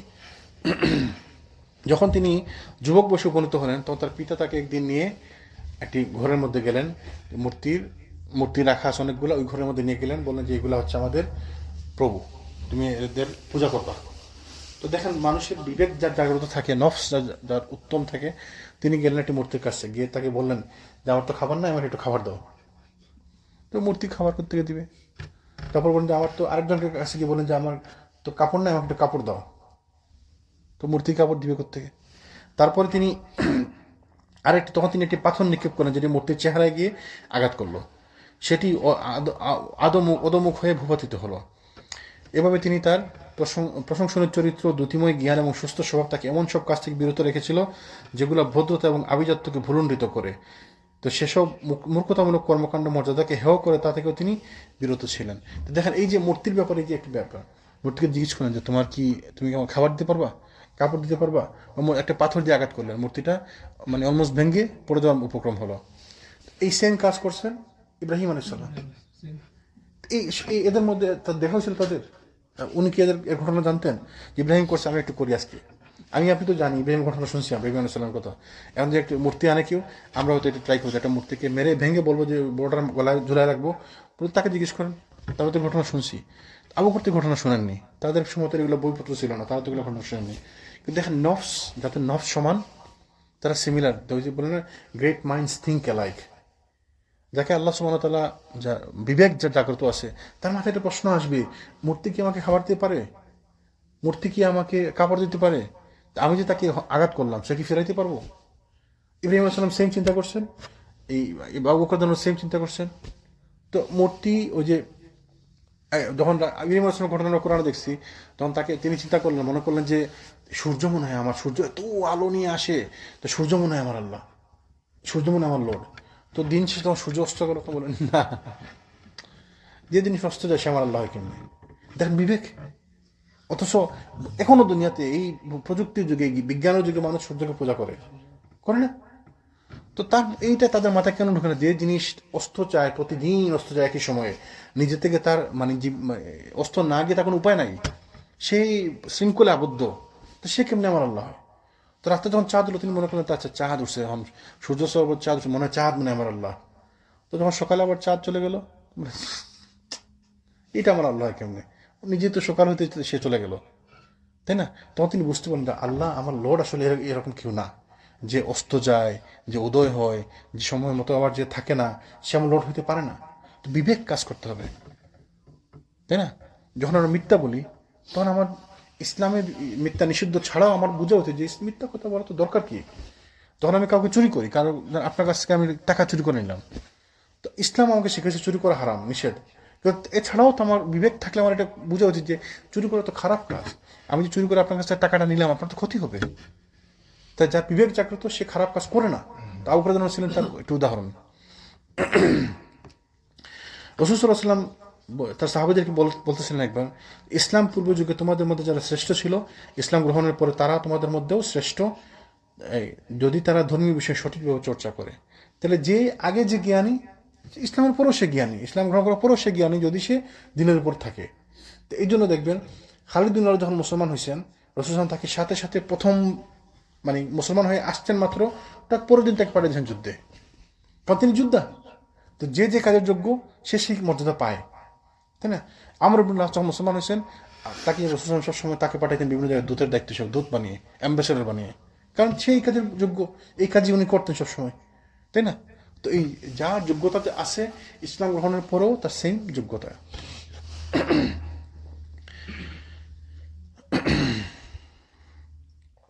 রাসূল সাল্লাল্লাহু আলাইহি ওয়াসাল্লাম এবং আবু বকর রাদিয়াল্লাহু আনহুর মধ্যে তাদের চারিত্রিক সাদৃশ্যতা ছিল অনেক বেশি। দুজনেই মিথ্যা কথা বলতেন না, দুজনেই ওই অসৎ ছিলেন না, দুজনে সৎ লোক ছিলেন, মানুষের সাথে ভালো ব্যবহার করতেন, দুজনেই ব্যবসায়ী হিসাবে ছিলেন সৎ, দুজনের মধ্যে চারিত্রিক গুণাবলী সাদৃশ্য ছিল, মানুষের সাথে ভালো ব্যবহার করতেন, আত্মীয়স্বজনের সাথে ভালো ব্যবহার করতেন, বাচ্চাদেরকে স্নেহ করতেন, বড়দেরকে সম্মান করতেন। এই সমস্ত কাজে রাসূল সাল্লাল্লাহু আলাইহি ওয়াসাল্লামের সাথে আবু বকর রাদিয়াল্লাহু আনহুর সাদৃশ্য ছিল অনেক বেশি। এবং ইসলাম গ্রহণের পরে বন্ধন দৃঢ় থেকে দৃঢ়তর হতে থাকে। এবং এইভাবে আবু বকর রাদিয়াল্লাহু আনহু ছিলেন ইসলামিক যুগে, প্রি ইসলামিক যুগে, জাহেলিয়াতের সময় এই ছিল তার কিছু ক্যারেক্টার আমরা আলোচনা করলাম, এবং তিনি ছিলেন এই সমস্ত ক্ষেত্রে রাসূল সাল্লাল্লাহু আলাইহি ওয়াসাল্লামের সাথে সাদৃশ্যবান। তিনি ইসলাম গ্রহণ করলেন কীভাবে আমরা আলোচনা করবো ইনশাআল্লাহ, আরও হয়তো 10-15 মিনিট আমরা আলোচনা করবো ইনশাআল্লাহ। আবু বকর রাদিয়াল্লাহু আনহুর জন্য ইসলাম এক বরকতময় নতুন জীবনের সূচনা করে, দুনিয়াতে তার অবস্থানকে যথার্থ এবং অর্থবহ করে, অন্যদিকে সত্য অনুসন্ধানের জন্য তার অবিরাম চেষ্টার সমাপ্তি হয়। তিনি ওই যে আরও কিছু লোকের আমরা আলোচনা করছিলাম, যেমন ওমর রাদিয়াল্লাহু আনহুর এই চাচাতো ভাই জায়েদ ইবনুল জাইদ ইবন আরকাম, যিনি হুনাফা ছিলেন, একজন একনিষ্ঠ রবের অনুসরণ করার জন্য তিনি খুঁজতেছিলেন, যার ব্যাপারে রাসূল সাল্লাল্লাহু আলাইহি ওয়াসাল্লাম বলছিলেন, রাসূল সাল্লাল্লাহু আলাইহি ওয়াসাল্লামের নবুয়ত পাওয়ার 5 বছর পূর্বে যিনি মারা গেছেন, কিন্তু তিনি সারা জীবন সত্যর খুঁজেছিলেন, তাই না? তো এরকম 3-4 জন লোক ছিলেন। চাচা একজন ছিলেন ওয়ারাকা বিন নওফল, তিনি ছিলেন একজন। তারপরে জাইদ ইবন আমর ছিলেন, জাইদ ইবন আমর তার নাম ছিল একজন। আর আরও 2 জন ছিলেন যারা ওইরকমই সত্য অনুসন্ধানী ছিলেন। পরবর্তীতে রাসূল সাল্লাল্লাহু আলাইহি ওয়াসাল্লামকে পাওয়ার পরে একজন মুসলমান হয়েছে, মুসলমান হওয়ার পরে এই আবিসিনিয়াতে হিজরত করছেন, হিজরত করার পর তিনি ওই সময় ওইখানে থাকাকালে তিনি আবার খ্রিস্টান ধর্ম গ্রহণ করছেন এবং মুরতাদ হিসাবে মৃত্যুবরণ করছেন। আরেকজন রাসূল সাল্লাল্লাহু আলাইহি ওয়াসাল্লামের নবুয়তের পূর্বে তিনি দিন খুঁজতে সত্য খুঁজতে চলে গেছেন রোমান সাম্রাজ্যে। রোমান সাম্রাজ্যে যাওয়ার পরে তাদের ওই খ্রিস্টান ধর্ম দীক্ষিত হয়ে ওইখানে তিনি জীবন শেষ করছেন, ওইখানে তিনি মৃত্যুবরণ ছিলেন। তিনি রাসূল সম্পর্কে আর খবরও পাননি, আর তিনি জানতেনও না। তো আল্লাহ জানেন, আল্লাহু আলাম তার কী হবে। ওয়ারাকা বিন নফলের ব্যাপারে রাসূলুল্লাহ বলছেন, ওয়ারাকা বিন নফলের কাছে যখন তাকে নিয়ে গেলেন রাসূলুল্লাহকে, এই নবুয়তের পরে তাকে খাদিজা যখন নিয়ে গেলেন, তখন তিনি বলেন যে আমি যদি সঙ্গী যুবক থাকতে তাহলে তোমার সঙ্গী হতাম। তো তিনি কিন্তু ইসলাম গ্রহণের ব্যাপারে কোনো কিছু স্পেশাল মানে সাব্যস্ত হয়নি বা মানে সরাসরি আসেনি, কিন্তু রাসূলুল্লাহ থেকে এক বর্ণনা দেখা পাওয়া যায় যে তিনি 2টা বাগানের অধিকারী, 2টা উদ্যানের অধিকারী জান্নাতে। ওয়ারাকা বিন নফলের ব্যাপারে তিনি বলছেন জান্নাতে তিনি 2টা বাগানের অধিকারী, তেমন বোঝা গেল তিনি মুসলমান হয়েছিলেন, অথবা আল্লাহ সুবহানাহু ওয়া তাআলা তাকে মুসলমান হিসেবে কবুল করছেন, অথবা আল্লাহ তাকে মাফ করে দিয়েছেন। জায়েদ ইবন আমরের ব্যাপারে রাসূলুল্লাহ বলছেন যে তিনি হচ্ছেন একমাত্র লোক যে কোনো নবী ছাড়া একলা এক উম্মত, যাকে আল্লাহ সুবহানাহু ওয়া তাআলা জান্নাতে কোনো নবী ছাড়া কিয়ামতের দিন কোনো নবী ছাড়া একা এক উম্মত হিসেবে তিনি কিয়ামতে উত্থিত হবেন। কেন? কারণ তিনি সারা জীবন সত্যের খুঁজে গেছেন, এবং তিনি এক পর্যায়ে এরকম বলতে বাধ্য হয়েছেন, রাসূলুল্লাহ মানে পরে বলছেন যে আমি শুনতেছিলাম একজন ছিল জায়েদ ইবনে আমর, সে বলতেছিল একদিন যে আজকে হে কুরাইশ বিন্দু, মানে একটি পাহাড়ের উপরে বলছেন, হে কুরাইশবাসী, হে কুরাইশ মানে লোকেরা, আজকের পৃথিবীতে আমি ছাড়া কোনো লোক আর ইব্রাহিমী দিনে ইব্রাহিমের উপর নাই, কোনো পৃথিবীতে কোনো লোক দিনে ইব্রাহিমের উপর নাই আমি ছাড়া, মানে হানিফিয়ার উপর। তো তিনি ছিলেন সত্য অনুসন্ধানী। তো এইরকম এদের নামগুলো ইতিহাসে আসছে, কিন্তু আরও কিছু লোক ছিল যারা সত্য অনুসন্ধানী ছিল। আবু বকর রাদিয়াল্লাহু তাদের মধ্যে একজন, তিনি সত্য খুঁজতেন, তিনি যেখানে যেতেন সত্য খুঁজতেন। রাসূল সাল্লাল্লাহু আলাইহি ওয়াসাল্লাম সত্য অনুসন্ধানী ছিলেন, সত্য অনুসন্ধানী ছিলেন বিদায় তিনি ওই হেরা পর্বতে গিয়ে ধ্যান করতেন যে কী করা যায়, কী করা যায়, কী করা যায়, এই অবস্থা, এই যে মানুষ মূর্তিপূজা করতেছে, মদ পান করতেছে, এগুলো তো ঠিক না, এগুলো তারা চিন্তা করতেন। আবু বকর রাদিয়াল্লাহু ছিলেন তাদের মধ্যে একজন। দুনিয়াতে রাসূল বলছেন এক বর্ণনা যে প্রত্যেক শিশু দিনের ফিতরের উপর জন্মগ্রহণ করে, সবাই দিনে মুসলমান হিসেবে জন্মগ্রহণ করে, পরে তার পরিবারের প্রেশারের কারণে, পরিবারের চাপে পড়ে তারা ইহুদি হয় বা খ্রিস্টান হয় বা অন্যান্য ধর্মে দীক্ষিত হয়, কিন্তু সবাই মুসলমান হিসেবে জন্মগ্রহণ করে। তো সবাই মুসলমান হিসেবে জন্মগ্রহণ করে। আবু বকর রাদিয়াল্লাহু এরকম লোক ছিল, তিনি নিষ্পাপ হিসেবে জন্মগ্রহণ করছেন, কিন্তু তিনি ইসলাম গ্রহণের পূর্ব পর্যন্ত 38 বছর বয়স পর্যন্ত তার এই নিষ্পাপ অবস্থা বজায় রাখার চেষ্টা করছেন। তিনি কোনোদিন কোনো মূর্তি পূজা করেননি, তিনি মদ পান করেননি, তিনি কোনো মানে সত্য খুঁজেছিলেন, সবসময় সত্য সন্ধান করতেন, সবসময় সত্য সন্ধান করতেন। তিনি স্টাডি করতেন, খ্রিস্টান ধর্ম সম্পর্কে স্টাডি করছেন, তাদের কাছে গেছেন, জানতে চেষ্টা করছেন, কিন্তু মনোপুত হয়নি। দিন খুঁজতে খুঁজতে তাদের মনোপুত হয়নি যে এই ধর্ম ভালো, খুঁজতেছিলেন দিন, তারা সার্চ করতেছিলেন দিনের জন্য, সত্য দিনের জন্য। তিনি একজন ব্যবসায়ী হিসাবে আরবের বিভিন্ন দেশ সফর করেছেন, অনেক শহর বন্দর ঘুরেছেন, উত্তর থেকে দক্ষিণে, পূর্ব থেকে পশ্চিম বিভিন্ন এলাকা তিনি সফর করেছেন। এ সময় তিনি সমসাময়িক বিভিন্ন ধর্মীয় মতবাদ সম্পর্কে জানার সুযোগ পান, এবং বিশেষত খ্রিস্ট মতবাদের সঙ্গে ঘনিষ্ঠভাবে মেশেন, যারা একেশ্বরবাদী মতবাদের অনুসারী ছিলেন এবং এক আল্লাহর অস্তিত্বকে পরম সত্য হিসাবে স্বীকার করতেন। তাদের ব্যাপারেও তার শ্রদ্ধাবোধ ছিল, এবং একটি ঘটনা তার চিন্তাভাবনায় খুব বেশি প্রভাব ফেলে। একবার তিনি কাবার চত্বরে বসেছিলেন। এ সময় জায়েদ বিন আমর, যার কথা বলতেছিলাম, জায়েদ বিন আমর, তিনি ইবন নুফাইল এবং ইবনে আবি সালত এর মধ্যে কথোপকথন তার কানে আসে, তার কথা বলতেছিল, তার কানে একটি কথা আসে। তো ইবনে আবি সালত জায়েদের পাশ দিয়ে যাচ্ছিলেন, তখন জিজ্ঞেস করলেন, হে কল্যাণ প্রত্যাশী, তোমার সকাল কেমন কেটেছে?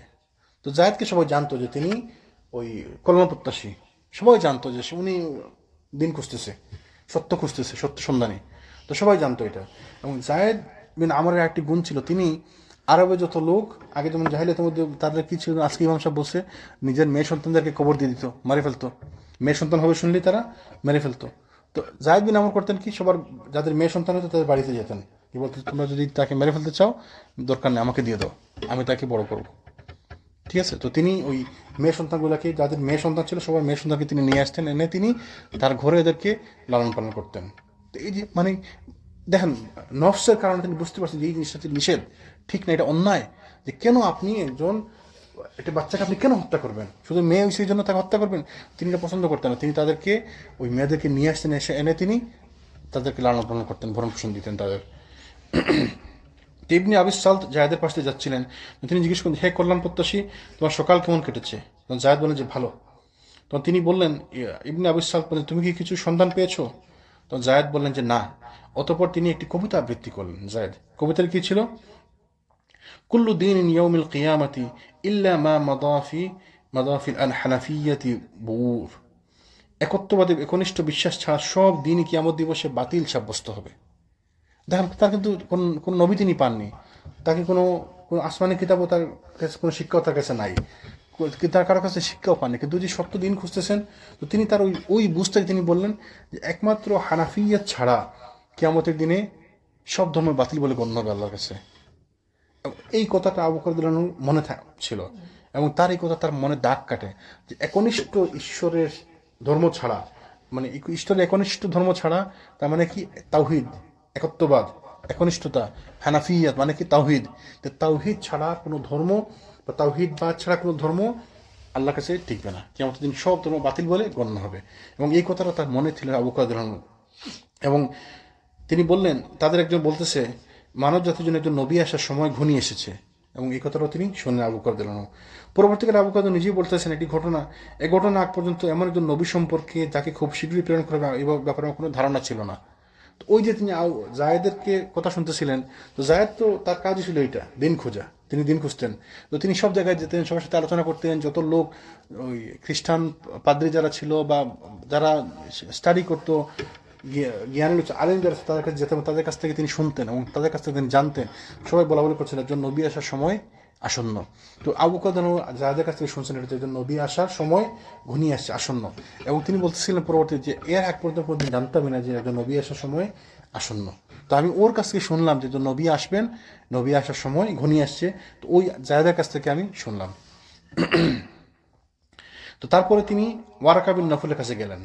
আমি ওয়ারাকা বিন নফলের কাছে গেলাম, দেখেন তিনি কিন্তু নবুয়ত পাননি আবু বকর, কিন্তু দেখেন ঠিক সিমিলার রাউট, যেমন রাসূল সাল্লাল্লাহু আলাইহি ওয়াসাল্লাম শুনে যার কাছে গেছেন, আবু বকর নবুয়তের রাসূল নবুয়ত পাওয়ার পূর্বে তিনি এই কথাগুলো শুনে ওয়ারাকার কাছে গেছেন।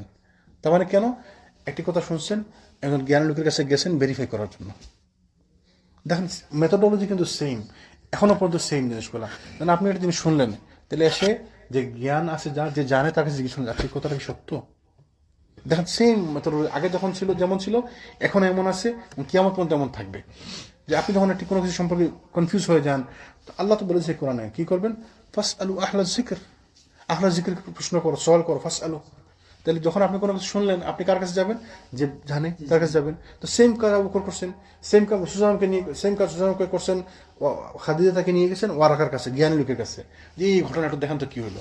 তো আবু বকর রাদিয়াল্লাহু আনহু এগুলো জানতেন না, বা এগুলো তো পরে ঘটবে, কিন্তু তিনি ঠিকই ওটা শোনার পরে ওয়ারাকার কাছে গেছেন।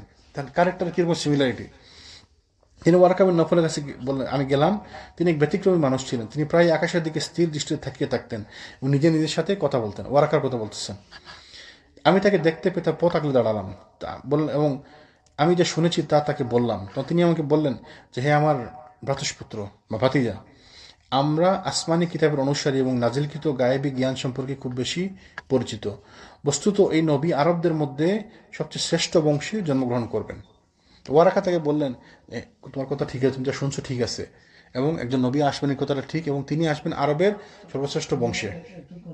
জি ওয়ারাকার কাছে যে গেছেন আবু বকর, জি, উনি শুনছিলেন কার কাছে যে নবী আসবেন? জায়েদ বিন আমরের কাছে। জায়েদ, জি। তিনি ওয়ারাকা বলতেছেন যে আরবদের বংশ বৃত্তান্ত সম্পর্কে আমার কিছু জানা আছে, এবং আমি জানি যে তোমাদের বংশই হচ্ছে আরবদের মধ্যে সর্বশ্রেষ্ঠ বংশ। আমি বললাম যে হে আমার চাচা, নবীরা কি বলে, নবীরা যে আসবে তারা কি বলে? নবী তো আর কেউ দেখে নাই, কারণ সেই ইব্রাহিম আলাইহিস সালাম ছিলেন কত 2000 বছর আগে।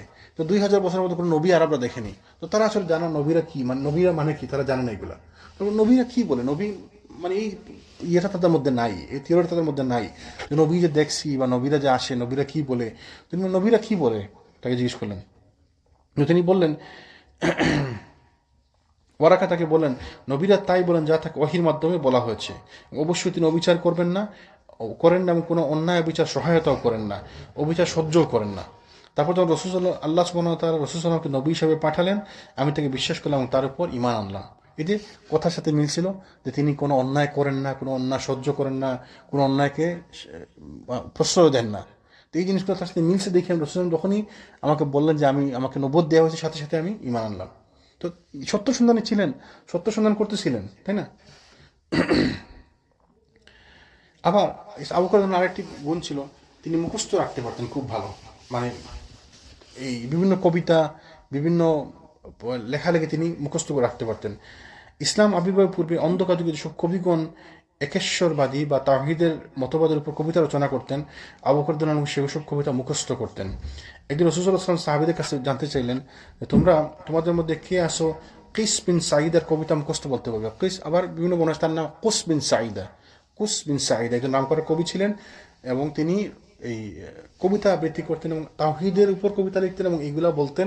তো এই কবিতাগুলা আবু বকর রাদিয়াল্লাহু আনহু মুখস্থ করতেন। রাসূল একদিন বললেন যে তোমাদের মধ্যে কেউ কি আসো যে এই কুস বিন সাঈদের কবিতাটা মনে আছে? তো আবু বকর রাদিয়াল্লাহু আনহু হাত উঠাইলেন, বললেন যে ইয়া রাসূল আমার মনে আছে। এবং তিনি হুবহু পুরা কবিতাটা মুখস্থ রাখছেন এবং তিনি হুবহু পুরা কবিতাটা বললেন। তো কবিতাটার সারমর্ম ছিল যে আমি শপথ করে বলছি আল্লাহর কাছে এমন একটি ধর্ম আছে যা তার কাছে তোমাদের ধর্মের চেয়ে অধিক প্রিয়।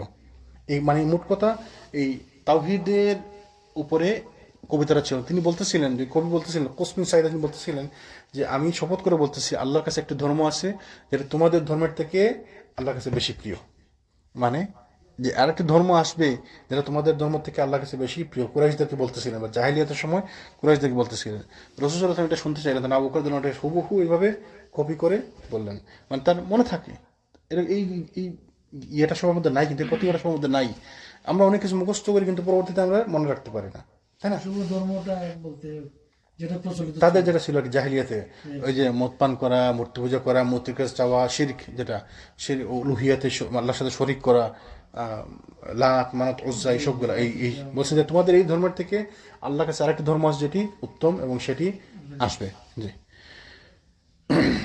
তারপর রাসূল সাল্লাল্লাহু আলাইহি ওয়াসাল্লাম আবার সাহাবীদেরকে বলতেছিলেন যে আমি যখনই কাউকে ইসলামের দাওয়াত দিয়েছি, ইসলাম গ্রহণের ক্ষেত্রে সে সিদ্ধান্ত নিতে দ্বিধাদ্বন্দ্বে পড়ে যেত। মানে সবাই একটু দ্বিধাদ্বন্দ্বের মধ্যে পড়ে যেত যে কি দাওয়াত যে দিচ্ছে রাসূলুল্লাহ, কিন্তু শুধুমাত্র আবু বকর ব্যতীত। আবু বকর যখনই দাওয়াত দিছি সাথে সাথে ইসলাম গ্রহণ করছে, কোনো মানে দ্বিতীয় কোনো প্রশ্ন করে নাই। যখনই বলছি সাথে সাথে ইসলাম গ্রহণ করছে আবু বকর রাদিয়াল্লাহু আনহু। এটি রাসূলের কথা। তিনি বলতেছিলেন আমি যখনই কাউকে ইসলামের দাওয়াত দিয়েছি তখন ইসলাম গ্রহণের ক্ষেত্রে সে সিদ্ধান্ত নিতে দ্বিধাদ্বন্দ্বে পড়ে যেত। কেবলমাত্র আবু বকর রাদিয়াল্লাহু আনহু, আবু বকর এর ব্যতিক্রম। দাওয়াত দেওয়ার সঙ্গে সঙ্গে ইসলাম গ্রহণ কবুল করেছে, রাসূলের উপর ঈমান এনেছে, কোনো রকম সংশয় বা দ্বিধাদ্বন্দ্ব হয়নি। তাহলে আবু বকর রাদিয়াল্লাহু আনহু এই ক্যারেক্টার লোক ছিলেন। তাকে রাসূল তাকে বলছেন যে আমি নবী, আমাকে নবুয়ত দেওয়া হয়েছে, সাথে সাথে তিনি ইসলাম গ্রহণ করছেন, বিশ্বাস করছেন এবং তাকে রাসূল বলে মেনে নিচ্ছেন। আর একটা উল্লেখযোগ্য ঘটনা, একবার তিনি এই শাম দেশে সফর করছেন, সেখানে তিনি একজন পাদ্রীর দেখা পেলেন। তো ওই পাদ্রীর সাথে রাসূল সাল্লাল্লাহু আলাইহি ওয়াসাল্লাম দেখা হয়েছিল এবং অনেকে আমরা এই পাদ্রীর নাম জানি বুহাইরা, মনে আছে না বুহাইরা? আচ্ছা, তো বুহাইরার সাথে তো এটা ছিল, উনি একটি জায়গায় থাকতেন যেখানে হচ্ছে বিজনেস রাউটের মাঝখানে। যেমন বর্তমানে যদি আমরা কেউ নিউ ইয়র্কে যাই, তো যদি রেস্টেরিয়া থাকে তো দেখা যাচ্ছে সবাই কোনো না কোনো সময় সেম রাউটে যারাই গেছে কোনো না কোনো সময় সবাই ওই রেস্টেরিয়াতে থামছে এবং ওই সেম রেস্টেরিয়াটা সবাই চিনে, যারা সবাই এই রাস্তা দিয়ে গেছে।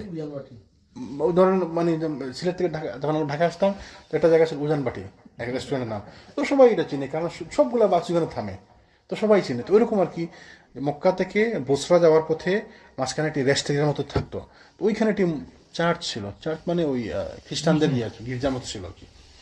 তো ওইখানে একজন পাদ্রী ছিল, তার নাম ছিল বুহাইরা। তো সবাই তার সাথে মিট করতো, তার সাথে সবার দেখা হতো।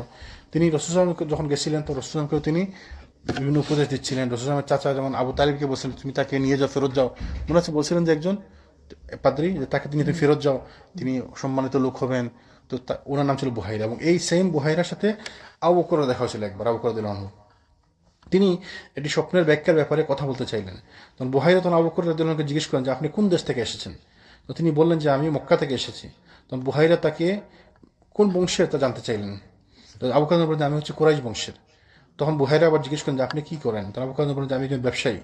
তারপর আবু বকর তাকে যখন তাকে স্বপ্নের বৃত্তান্ত বললেন তখন বুহাইরা বললেন আল্লাহ যদি আপনার স্বপ্নকে সত্যে পরিণত করেন তাহলে আপনার বংশ থেকে তিনি একজন নবী পাঠাবেন এবং সেই নবীর জীবদ্দশায় তার মন্ত্রী হবেন আপনি এবং তার মৃত্যুর পরে তার প্রথম নেতা হবেন বা খলিফা হবেন আপনি। তো এই কথাটা তাকে ওই বুহাইরা তখন বলে দিয়েছিল। আমাদের কথা এখন অনেক অনেক কথা বলে, যেমন আপনি আমরা এগুলো পাত্তা দিই না, তাই না? তো উনি এরকম পাত্তা দেন নেই আর কি। পরবর্তীতে যখন তিনি রাসূল আসছেন নবুয়ত দাবি করতে, তিনি বুঝতে পারেন যে বুহাইরা সত্যি কথা বলছিল। তো বুহাইরা এগুলো জানতো কেমনে? তাদের কাছে কিতাবের জ্ঞান ছিল, তাদের কাছে মানে আগের জি ওই যে ইয়েগুলাতে আসমানি কিতাবগুলাতে রাসূল সাল্লাল্লাহু আলাইহি কথাগুলো ছিল, রাসূল সাল্লাল্লাহু যে আসমানি কথাগুলো থাকতো, তাই না? এখন বর্তমানে তো ওই স্ক্রিপ্টগুলা করাপ্টেড, এই যে অরিজিনাল স্ক্রিপ্ট আমরা পাই না, তো হয়তো ওই স্ক্রিপ্টগুলোর মধ্যে ছিল, আল্লাহ আলম, আমরা তো জানি এগুলো, আমরা অরিজিনাল স্ক্রিপ্ট আমরা পাই না। তিনি আবু বকর রাদিয়াল্লাহু আনহু বুহাইরার এই কথাগুলো গোপন রাখলেন, অন্য কাউকে এই ব্যাপারে তিনি কিছু জানাননি। তো কিছু কথা আসলে জানান যায় না, যেমন এটা এটা বললে মানুষজন বিশ্বাস করতো, মানুষজন হাসাহাসি করতো এগুলো নিয়ে, সেই জন্য তিনি কাউকে এগুলো জানাননি।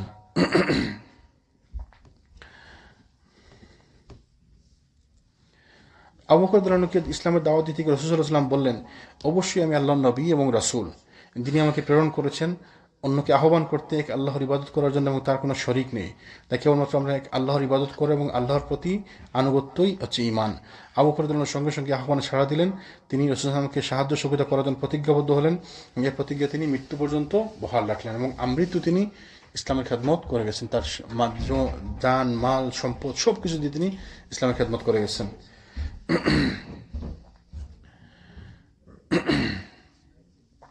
রাসূল সাল্লাল্লাহু আলাইহি ওয়াসাল্লাম আবু বকর রাদিয়াল্লাহু আনহু সম্পর্কে বলতেছিলেন, যখন আল্লাহ আমাকে তোমাদের কাছে রাসূল হিসেবে প্রেরণ করেছেন, তো তোমরা বলেছিলে তুমি মিথ্যা বলছো। একবার তিনি সাহাবাদেরকে বলতেছিলেন যে যখন আমাকে আল্লাহ তোমাদের কাছে প্রেরণ করেছিলেন, তো আমি তোমাদেরকে যখন বললাম, তো তোমরা আমাকে কি বলছিলে, আপনি মিথ্যা বলতেছেন। এখন রাসূল সাল্লাল্লাহু আলাইহি ওয়াসাল্লাম মক্কার কুরাইশ বংশের ওইসব সদস্যদের প্রতি ইশারা করেছেন যারা তখনও ঈমান আনেননি, অথচ আবু বকর বলেছে যে তিনি সত্য বলেছেন, তারপর সে আমাকে তার জান এবং মাল দিয়ে সাহায্য করেছে, তোমরা কি তাকে আমার জন্য ছেড়ে দিবে না? মানে তার সমালোচনা করা, তার সাথে খারাপ ব্যবহার করা, এগুলা কি তোমরা ছেড়ে দিবে না? তো একবার রাসূল সাল্লাল্লাহু আলাইহি ওয়াসাল্লাম এই বসে আছেন, আবু বকর এবং ওমরের মধ্যে একটু মনোমালিন্য হয়েছে। তো ওমর এসে বলছেন আবু বকরকে, আবু বকর আপনি আমাকে মাফ করে দিন। তো আবু বকর যে না, আমি মাফ করবো না, তাই না? তো ওমর রাদিয়াল্লাহু আনহু বলে যে আপনি মাফ করবেন না মানে, আমি তো মাফ চাইলাম, আপনি মাফ করবেন না মানে আমি রাসূলুল্লাহর কাছে গিয়ে বিচার দিব। তো রাসূলুল্লাহর কাছে আসছেন, ইয়া রাসূলুল্লাহ, আমি আবু বকরের সাথে খারাপ ব্যবহার করছি, তারপরে আমি মাফ চাইছি, কিন্তু উনি আমাকে মাফ করতেছেন না, এবার আপনি বিচার করেন। তাহলে আমি আবু বকরের কাছে মাফ চাইছি, তিনি আমাকে মাফ করতেছেন, এবার আপনি বিচার করেন। তো তিনি আবু বকরকে ডাকলেন, আবু বকরকে ডেকে তিনি ওমরকে বকা দিলেন যে তুমি কেন তার সাথে খারাপ ব্যবহার করতে গেলা, তুমি আমার সঙ্গীর ব্যাপারে কেন খারাপ ব্যবহার করছো, তাই না? মাফ চাইছো তো পরে, আগে বলে তুমি খারাপ ব্যবহার করছো কেন? তারপরে তিনি বলছেন যে তোমাদের কাছে যখন আমি দিনে দাওয়াত নিয়ে আসছি, তোমরা সংশয় সন্দেহের মধ্যে ছিলা, শুধুমাত্র আবু বকর যার কাছে আমি দাওয়াত নিয়ে গেছি এবং সাথে সাথে সে ইসলাম কবুল করছে এবং জান এবং মাল দিয়ে ইসলামের খেদমত করছে, আমার সঙ্গীকে সাথীকে তোমরা কখনো কষ্ট দিও না। তা আবু বকর দেখেন কি সম্মান, তার কথা বিচার দিয়েছে কিন্তু রাসূলের কাছে, যে বিচার তাকে তিনি বোকা দিয়েছেন উল্টা, আবু বকরকে কেন তোমরা কষ্ট দাও, তাই না? জি, বুহাইরের সাথে যে দেখা হয়েছে, মানে এটা সোর্সটা কি? এটার সোর্স এখানে আমি আজকে আর সিরার একটাই শুনলাম, দেখতে শুনলাম, বলছে বর্ণনা দুর্বল। না, ওইটা রাসূল সাল্লাল্লাহু আলাইহি ওয়াসাল্লামের কথা, আবু বকর এটা বলছিলেন মানে আবু বকর রাসূল সাল্লাল্লাহু আলাইহি ওয়াসাল্লাম একসাথে ছিল তারা? না, একসাথে ছিলেন না, ওইটা হচ্ছে আবু বকর রাদিয়াল্লাহু আনহু ছিলেন আলাদা ছিলেন, রাসূল সাল্লাল্লাহু আলাইহি ওয়াসাল্লাম যখন ছিলেন সেটা ডিফারেন্ট ঘটনা। তো রাসূল সাল্লাল্লাহু আলাইহি ওয়াসাল্লামের সাথে ছিল আবু তালিব, তার চাচা ছিলেন, ওই ঘটনাটা দুর্বল মানে কি, ওইটার সোর্স মানে 100% সহি সোর্স নাই। মানে ওইখানেও মেনশন করছে যে আবু বকর সাথে ছিল। আচ্ছা, তো পরে আবার এটা ক্লিয়ারিফাই করছে যে ওইখানে তো আবু বকরের সাথে তখন ওই ব্যবসায়িক সম্পর্ক ছিল না জি। তার চাচা। জি, তারপর ওইখানে আবার ইসের কথা আসছে, বেলাল রাদিয়াল্লাহু এটা আমরা সিরার সময় আলোচনা করছি। ঘটনা হয়েছে সিরাতের ব্যাপারে কোনো স্কলাররা বলছেন যে সিরাতের ব্যাপারে 100% সহি পাওয়া যায় না এবং সব সহি খুঁজতে গেলে সিরাতের অনেক ঘটনা থাকে, অনেক শিক্ষণীয় ঘটনা বাদ পড়ে যায়। তো অনেক সিরাতবিদরা করছেন কি শুধুমাত্র সহি জিনিসগুলো নিয়েছেন, 100% যেগুলো অথেন্টিকেটেড যেগুলো হয়েছে ওগুলো নিয়েছেন। আবার অনেকে করছেন কি যে কিছু দুর্বল ঘটনাও নিয়েছেন, কারণ এগুলো তো ঘটনা বর্ণনা, পরম্পরা বুঝে গেল। এগুলো তো ঘটনা বর্ণনা, এগুলো তো আর শরীয়ত না। মানে কিছু ঘটনা আছে এগুলোর সাথে শরীয়তের সম্পর্ক না, জানার জন্য শিক্ষণীয় একটু ব্যাপার আছে বা একটু জানার একটা ইয়ে আছে। তো এই সমস্ত কিছু জিনিস কিছু সিরাতবিদরা নিছেন, কিছু সিরাতবিদ এগুলোকে অ্যাভয়েড করছেন। তো যারা 100% সহি মানে সিরাতের সহি কালেকশন করছেন, অনেকে আবার দেখবেন যে ওই ইয়েতে ওমর রাদিয়াল্লাহু আনহু ইসলাম গ্রহণের ঘটনা, তাই না, যেটা প্রচলিত আছে, অনেকে এটাকে বলছেন যে এটা দুর্বল, যে এরা বলে গেছে। কিন্তু আবার সবাই এটা ব্যাখ্যা করছে, সবাই এটা বর্ণনা করছে, কারণ এটার মধ্যে শিক্ষা আছে। তো এই জন্য সিরাতের ব্যাপারে কোনো অনেকগুলো জিনিস সহি পাওয়া যায় না। আবার অনেকে বলছে সিরাতের ব্যাপারে সহি না পেলেও অসুবিধা, যেহেতু এটা হাদিস না, তাই না, এবং এটা আমরা ওই চর্চা করার জন্য পড়তেছি না, তাই না, তো এটা জানার জন্য শুধু। তারপর আল্লাহ রিলেটেড আছে। আল্লাহ মুস্তাআন। জি, এভাবে আবু বকর রাদিয়াল্লাহু আনহু ইসলামের ইতিহাসে স্বাধীন ব্যক্তি হিসেবে প্রথম মুসলমান পুরুষ হওয়ার গৌরব অর্জন করেন। ইব্রাহিম আন-নাখি, হাসান বিন সাবিত, ইবনে আব্বাস রাদিয়াল্লাহু আনহু এবং আসমা বিনতে আবু বকর রাদিয়াল্লাহু আনহু বলেন আবু বকর রাদিয়াল্লাহু হচ্ছে প্রথম ব্যক্তি যিনি ইসলাম কবুল করেছেন। আবার এটা নিয়ে একটু ইখতিলাফ আছে, অনেকে বলছেন আবু বকর প্রথম ব্যক্তি না, আলী রাদিয়াল্লাহু আনহু প্রথম ব্যক্তি যিনি ইসলাম গ্রহণ করছেন। আবার অনেকে বলছেন যায়েদ বিন হারিসা হচ্ছে প্রথম ব্যক্তি যিনি ইসলাম গ্রহণ করছেন। আবার অনেকে বলছেন যে খাদিজা রাদিয়াল্লাহু আনহা ইসলাম গ্রহণ করছেন। তো এটাকে সুন্দর করে রিকনসাইল করছেন কি ওই ক্যাটাগরি করে দিচ্ছেন। ইবনে কাসির রহিমাহুল্লাহ আল বিদায়া ওয়ান নিহায়ার মধ্যে ক্যাটাগরি করে দিচ্ছেন, কি করছেন বলছেন বাচ্চাদের মধ্যে নাবালকদের মধ্যে সর্বপ্রথম মুসলমান হয়েছেন আলী। স্বাধীন অ্যাডাল্টদের মধ্যে দেখেন, অ্যাডাল্টের মধ্যে আবার স্বাধীন আছে পরাধীন আছে। স্বাধীনদের মধ্যে প্রথম মুসলমান হয়েছেন কি আবু বকর রাদিয়াল্লাহু আনহু। আবার মুক্ত দাসদের মধ্যে প্রথম মুসলমান হয়েছেন যায়েদ রাদিয়াল্লাহু আনহু। আর মহিলাদের মধ্যে সর্বপ্রথম মুসলমান হয়েছেন খাদিজা রাদিয়াল্লাহু আনহা। বাস ক্লিয়ার, সমাধান হয়ে গেল। এবং পরবর্তী হ্যাঁ মানে তাইলে আপনারা চারজন বলবেন যে আমি আগে করছি নাই, অসুবিধা নেই। বয়স্কদের মধ্যে আপনি করছেন, ইয়াংদের মধ্যে উনি করছেন, মধ্যবয়স্কদের মধ্যে উনি করছেন, বাচ্চাদের মধ্যে উনি করছেন, এরকম আর কি। শিক্ষকদের মধ্যে উনি করছেন। আলহামদুলিল্লাহ। তাহলে এই দেখেন মানে সুন্দর একটা রিকনসাইল করেছেন এবং এটাকে উম্মতের ইজমা হয়ে গেছে এবং সবাই এটাকে গ্রহণ করছেন আলহামদুলিল্লাহ। তারপর ইবনে কাসির রহিমাহুল্লাহ বলছেন সর্বপ্রথম এই ধারণাটা দিচ্ছেন আবু হানিফা রহিমাহুল্লাহ, যে এইভাবে ভাগ করার যে ধারণাটা দিচ্ছেন আবু হানিফা রহিমাহুল্লাহ।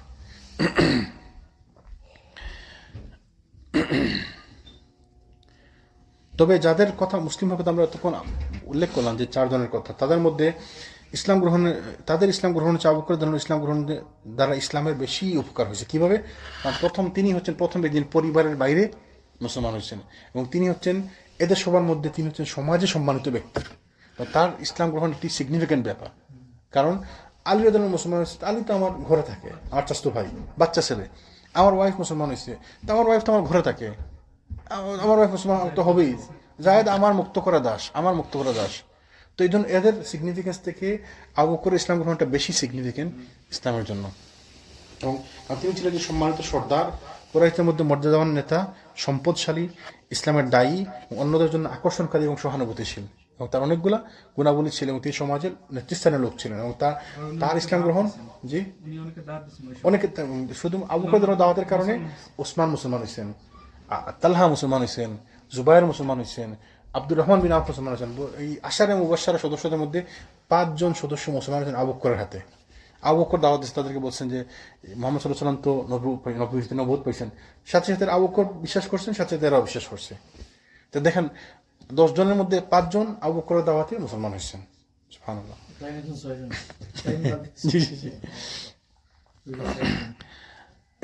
এইভাবে আবু বকর রাদিয়াল্লাহু আনহু মুসলমান, এটা ছিল তার মুসলমান হওয়ার ইতিহাস।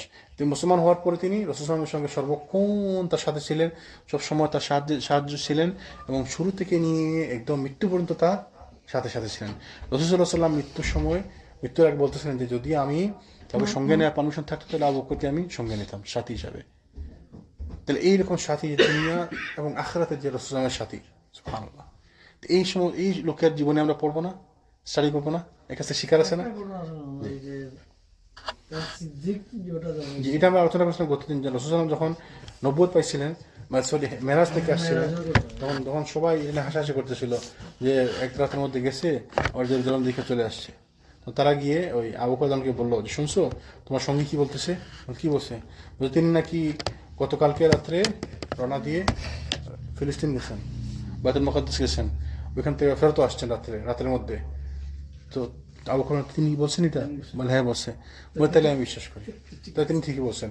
তো ওই কথা শুনে রাসূল বলেন যে আবু বকর সিদ্দিক তাকে উপাধি দিলেন সত্যবাদী। সুবহানাল্লাহ। আল্লাহ যেন আমাদেরকে বোঝার তৌফিক দান করেন, আমরা যেন আবু বকর রাদিয়াল্লাহু আনহুর মতো জীবন গঠন করতে পারি, তার মতো যেন ক্যারেক্টার, আখলাক, চলাফেরা, সত্যবাদিতা, সততা আমরা অর্জন করতে পারি। আল্লাহ যেন আমাদের তৌফিক দেন। সুবহানাকাল্লাহুম্মা বিহামদিকা আশহাদু আল্লা ইলাহা ইল্লা আনতা আস্তাগফিরুকা ওয়া আতুবু ইলাইক।